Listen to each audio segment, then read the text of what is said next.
Welcome to Woodlawn Talks. I know for those of you who are watching this via video podcast, this is the first time that you have seen us in studio. And honestly, this is the first time we wanted you to see us in the studio. We've done a little work creating this video podcast, and we're just glad you joined us today. We're excited to share with you from this setting. It's going to be fun. It's going to be different for us. We're going to have to learn as we go, but we welcome you on the journey with us. I'm Jaron Carney. I'm the lead pastor here at Woodlawn, and we just want to take what we have and we want to share it with you so you can make it yours, so you can take it to your church, your ministry, your business, your life. I hope something that we share here can be a blessing to you. I have a saying, if you've listened to us, you know it. This is my best day yet. And today I am going to welcome to studio my friend, a new hire for us here at Woodlawn, Nathan Rippey. He's the tech director for us, and he is just making us better across the board. You're going to be blessed just to listen to him and what makes him tick and what his strengths are to bring to the kingdom. So thank you for joining us today. Let's get started. Nathan Rippey, it is good to have you in studio. Yeah, it's good to be here.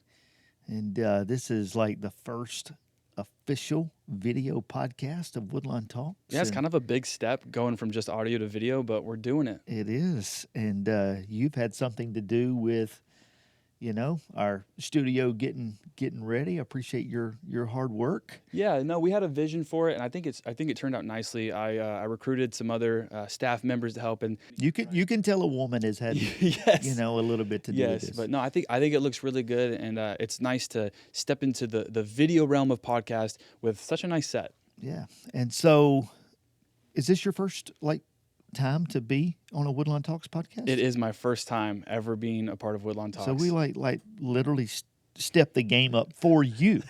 No, this is not all for me. You wanted the video podcast for your podcast. No, so good to have you in Mississippi. Why don't you just introduce yourself to our audience? Right. Who you are, where you came from, what do you do for Woodlawn now? Okay, yeah. What does the future look like? I'm Nathan Rippey, and I am the technical director for Woodlawn Church. Basically, what that looks like is overseeing the production side of our church services. That includes the lights, the sound, the live stream, the social media. There's a lot that goes into it, running a couple of different teams.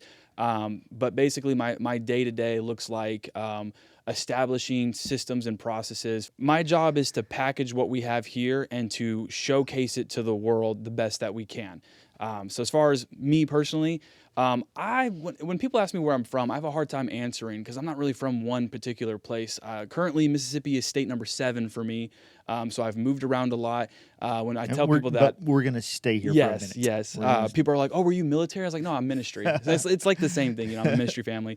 But no, God has just picked us up and moved us around, and my dad has always raised me to be very sensitive to God's will and where you go and what you do. And so God has placed me here in Mississippi, and I'm very happy to be here. But I will go on the record and say that I would like to stay here for a long time. God has picked me up and moved me around a lot and frequently. So I would like to settle. But no, I'm very happy hope here. that takes place in your life because you've been such a blessing already to our church, to our team. Everyone loves working with you, not just on our pastoral staff, but also, the volunteers of Woodlawn. And Nathan, I don't tell you this a lot, but man, your spirit is pure, and that shows in how you lead others. And already you've made an impact on us here locally, and I appreciate the expertise, but also the spirit in which you bring to the tech world of Woodlawn. And so today I just want to talk a little bit, you do a lot with being, the tech director, but one of those is you help us with social media, which is a huge part of the church, advertising, just pushing what we do every single week to our local community. And so I just want to ask you a few questions concerning that. We have church leaders that listen to this podcast. We have business leaders, and honestly, this pertains to any organization. Like social media is a huge part of the world in which we live. So why would you say social media is important to the church world? I firmly believe in spreading the gospel any way we can. And I think that if social media existed in the Bible days, that the apostles, they would be using social media to help spread the gospel. And the power of social media is absolutely undeniable. We run really healthy numbers here at Woodlawn, but I can take a section of a sermon and I can make a reel out of it and I can post it on social media. And the amount of views that it will get is multiple times more than the people that we actually have attending. Now, not to say that it's more powerful than actually attending. I think that my goal with social media is to kind of get a spark going. That's right. So that they will walk through the doors, But I think our highest viewed video on our Woodlawn Instagram right now is, I think it's in 60,000 or something like that. Could you imagine 60,000 people packed into our building? Like that would be an incredible experience. And that's the power that we have with social media, is to take what we have in these four walls and to amplify it multiple times over and spread the gospel in a way that other generations never had the opportunity to spread it. And so as a church, as people who know truth and have truth and live in it, I think that it's our responsibility to share that with the lost. So I take a lot of responsibility on my shoulders to not just show the gospel, but to do it with excellence. I think that it's great to share the gospel, but there's no excuse why we can't share the gospel at a very high level. I believe we that. have access to all the technology that the world has access to. I think it's our due diligence to put our best foot forward when it comes to showcasing what the kingdom has on social media. I mean, it just takes a little bit of hard work, a little bit of practice, some research, and before you know it, you can make really high quality media and you can showcase the gospel in such a grand way. And because what we have is grand, what we have is amazing. And so that is my burden, is to showcase this amazing, to market this amazing product, this lifestyle that we have in the best way that we can. And so that's why I think it's important for churches to use social media. It's just so powerful. You said something a moment ago about creating maybe a spark for someone to walk in the building. But I would say even more than that. Sometimes it can create a spark for someone to go and watch, our service that is archived. Like, we may not get them in the building immediately, but if that reel, creates interest in them, that I want to go check that out. Like, that might be the first gateway before they ever walk into the building. And so your excellence, and we strive for excellence here. We don't make any bones about that. Like, excellence is a part of who we are. We don't say we're excellent, but we pursue excellence. Yeah, absolutely. And you have brought that level to social media as well. And bro, you're like way younger than I am. Like, I know you can't tell by his looks, but he's way younger than I am. And so, as a creative, you can be a little trendy. I get that. You and I have had that discussion. I'm 43, going on 44. How do you balance that? You being a creative, you appealing to young adults and student ministry. How do you balance, producing good, influential, creative content? Well, you got to look at the core of what a trend is. Trends are, I'm going to make this video the same way the other person made the video. The only difference is that it's me making the video, not them. And so if you get on social media, you'll see these trends. It's the same song, it's the same words, it's the same edit, it's just a different person. And these trends, they skyrocket in views. Mm-hmm. Like, if you hop on a trend and you do it just right, you're going to skyrocket your page, and you can easily fall prey to that trap. But the thing that's the downfall of the trend is that you're forsaking your identity for the sake of a trend. And forsaking, that might be a little bit of harsh words, you're not forsaking your identity every time you hop on a trend, but let's talk about this for a second. If the trend goes against your core beliefs, if it doesn't align with who you are, your identity, then you are forsaking yourself for the sake of clout, for the sake of social media. The church has no business doing that. Trends they're everywhere. It's, the song, it could be a worldly song, it could be a Christian song. You never really know what a trend's going to be until it's there. But I have seen some church pages, they'll do a trend, and they'll use the song that the trend uses, and it's not a Christian song. We don't need to use the world to represent the church. I agree with that. And so I think that there are ways that you can implement trends in a way that's still true to your identity. So it may not be as exact as the trend goes. It may not follow the recipe to a T, but there are ways in which you can still be relevant on social media, but in your own flavor, in your own way that doesn't cross your boundaries. There are songs that are not created by Christians, but it's just instrumental. Well, I don't really see a problem with that, but what I do see a problem with is if we're using a song that in that song, those lyrics promote a lifestyle that doesn't fall in line with what we as believers live, well, then that's just not okay, And so it's a little bit of, Is that your soapbox? You're on that today. This is not the first time I've given this rant. But no, I think it just takes a little bit of wisdom. And this goes out to all of the content creators at churches. You are the one who decides. It falls on you what edit you're going to make. And there's just no reason why we should be using the world to promote the church. I mean, we have our own source in which we can promote from. We have an excellent source of apostolic artists. And it's one of those things where you do want to be relevant, but you just need to be wise not to cross certain lines. And it's not even worth it at the end of it, Absolutely. Let's get practical for a minute. How can we use social media to serve the church? Don't use your page as a bulletin board. You should be using your page to reach the community, to reach the lost, and saying, hey, we're canceling midweek this week, or hey, we're having our barbecue this Saturday, solely using your Instagram as a bulletin, it like a way of communications, Yeah, basically like talking about your calendar.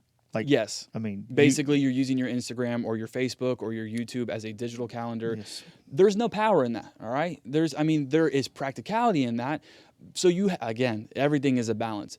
Well, it's such an effective tool. And also there are ways in which you're promoting your events so that people will come.